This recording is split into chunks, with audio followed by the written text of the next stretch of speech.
हमारे बचपन में ऐसे छुरी चलती थी, ये देखें आप।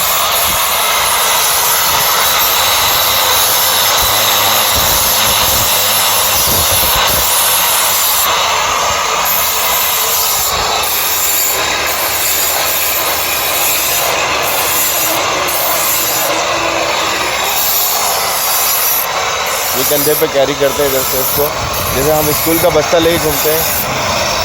ये जो रस्सी दो लटक रही हैं, इनसे कैरी करते हैं हर जगह। आगे चल के इन चीज़ों की यादें रह जाएंगी। मैंने कहा रिकॉर्ड करके रख लूँ कि हम कैसे चूड़ियाँ थे इसका आज से पहले। ये चूड़ी को ज़रूरत किया जाता है।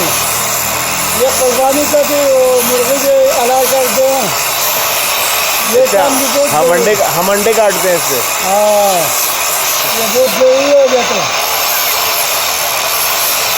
और मिल जाएगा। हाँ, और ये देख लें आजकल बड़ा हो के इतना हो जाएगा। ये पहले ये भी इतना ही था। ये देख रहे हैं आप, अब्दुर्रहमान, और ये नया चीज़ अब्दुर्रहीम। पहले अब्दुर्रहमान ही इतना बड़ा था। ये रिकॉर्ड में रहेगा, जब बड़ा हो के आदमी बन के आएगा तो हम दिखाएंगे इसको कि कितना छोटा चूहा होता था ये।